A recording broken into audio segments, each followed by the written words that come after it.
on community resilience through chess, redefining after-school programming. Joby? John? Good morning, it's nice to see all of you here. First of all, I'd like to thank Dr. Miguel Vasquez for his support introducing me to Killip Elementary School and the children, students, and coaches of the Killip Chess Power program. And I'd also like to give a shout out to the parents and students for participating in my ethnographic study. So I'll be presenting findings from fieldwork conducted last fall at WF Killip in Flagstaff, Arizona. To frame my work and my findings, I'll first provide a little bit of background on the area, the school, and then move specifically into the after-school chess power program at Killip. From there, I'll provide specific quotes from conversations that support the hypothesis I've developed about the program and its effect on student lives and community resilience. So in this slide are numerous Killip Chess Power participants with various trophies from local, regional, and state tournaments. Last spring, about this time, the Killip Chess Power program received third place in national competition in Nashville, Tennessee. In this presentation, I present the Chess Power program as a resiliency model for academic and community success that redefines popular notions of after-school programming. Through participatory research and semi-structured interviews, I investigate how student involvement in a school-sponsored chess program can supplement student learning by means of focus and concentration.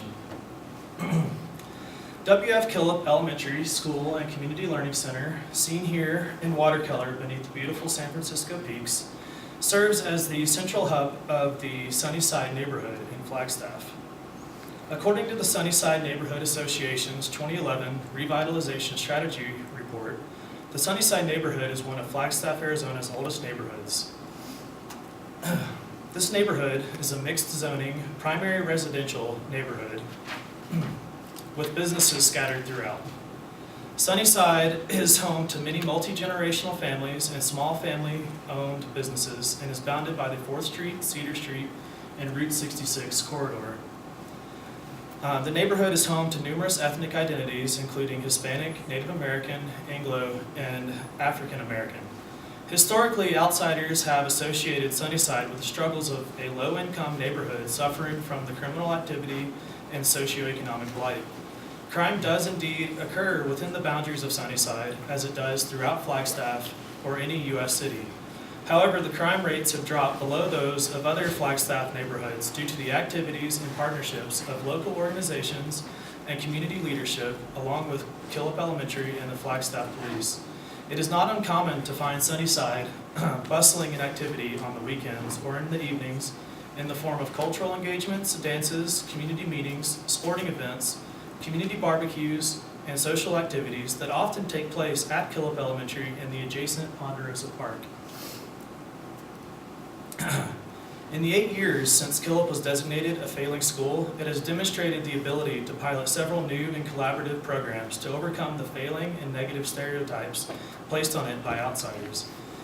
Killip provides preschool services and an extensive range of before and after school programming for the community.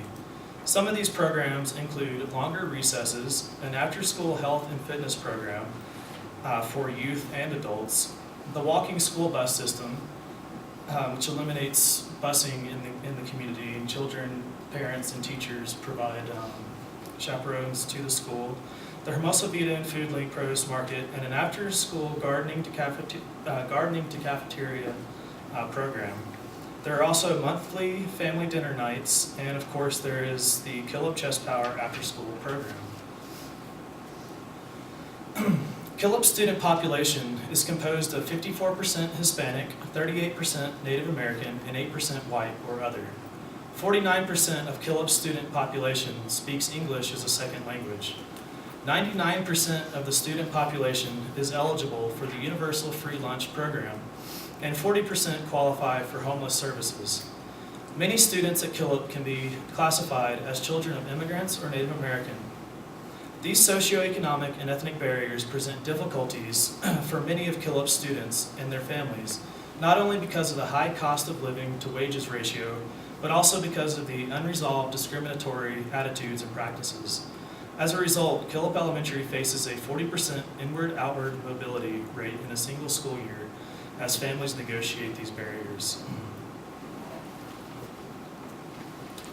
The Killip Chest Power program enrolls a steady 20% of the student body. The Chest Power program is divided between 5 coaches in 4 classrooms, consisting of 5 tiers of ability: beginner, novice, intermediate, advanced, and expert. My study participants range in age from 7 to 10 years old, from 1st through 5th grade. As I said, last spring, the Chest Power team traveled to Nashville, Tennessee, where it took 3rd place in the U.S. Chess Federation national competition that only takes place every 4 years. According to interviews with parents and coaches and mentors of the Chest Power program, this unique experience is likely the only chance many of these students will have to travel out of state and compete in national chess competition. In September, 33 students from the advanced and expert groups were asked to participate. The choice for these students was a collaborative decision between myself and the program director. We felt that for this project, it would be useful to investigate those students that were committed to the program, who have participated for numerous years, and who have competed in multiple tournaments. Of the 33 students asked to participate, 20 provided parental consent and personal consent, providing us with a 61% sample. All 20 participants were given a chance to provide their outlook on the Killip Chest Power program through semi-structured interviews and a narrative report. They also provided me a list of their closest friends, which aided in a social network analysis. 13 parents also consented to and signed up for interviews, but only 2 have responded thus far. So a central question to my study is, what are the student perceptions of benefit, mobility, and friendships regarding the Killip Chest Power program? My experience with the program, with the students, parents, and coaches, and as a volunteer and researcher myself, helped me to realize the Killip Chest Power program as a resiliency model for academic and community success. By means of structured and semi-structured interviews and participatory interaction, I explore these mobility narratives and friendship outcomes as presented to me by the participants. What I discovered is that students defined the benefits of chess for me. After nearly half of my interviews and at the beginning of my data analysis, I noticed some striking and interesting patterns. Through this lens of student participation and interaction, I gained an understanding of what I'm calling the Killip Chest Power domains of benefit. During the interviews, I identified certain themes that echoed by the participants.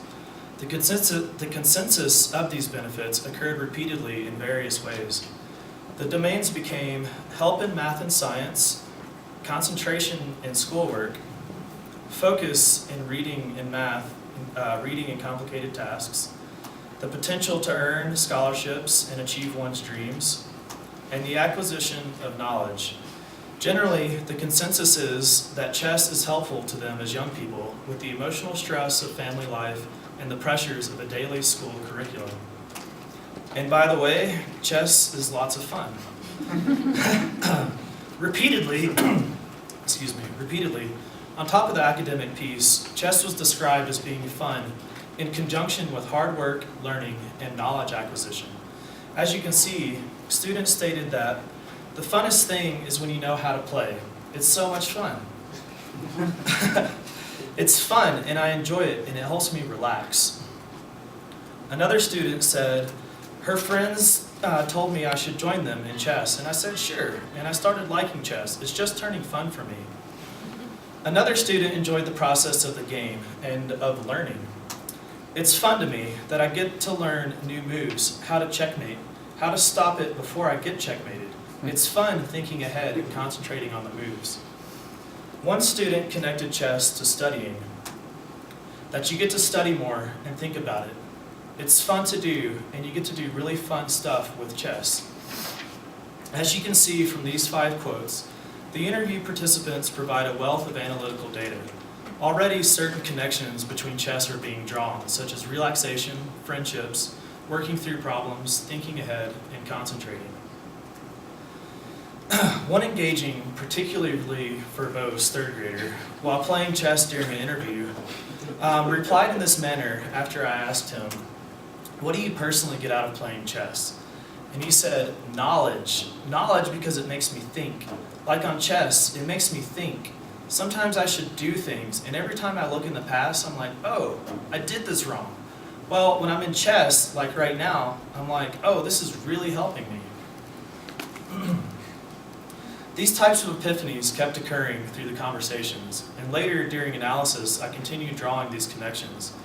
As stated before, it occurred again and again that chess is helpful to study participants as young people in various portions of their lives. When this student was asked, "Why do you like playing chess?" she responded, "Well, it helps me concentrate because of my class. I don't focus a lot. But now I do, because in chess you gotta focus a lot to make the right moves. And if you don't, then you might get a piece taken away, or you might lose." In another interview, a 4th grade girl suggested that chess helped her relax. In my follow-up, I asked, "You say chess helps you relax, to concentrate. Can you give me an example?" She replied that it helps me study, and it helps me get calm when I'm stressed after school, or when I'm sad, or mad, or hype. It makes me get not so crazy. These 2 quotes suggest that chess helps these 2 students to concentrate. It seems clear to these girls that focusing in chess helped them to also focus on schoolwork or figure out how to negotiate or deal with their emotional stress. They both seem able to find solace in chess or recognize that the mere practice of focusing in chess can be applied to other stressors in their lives.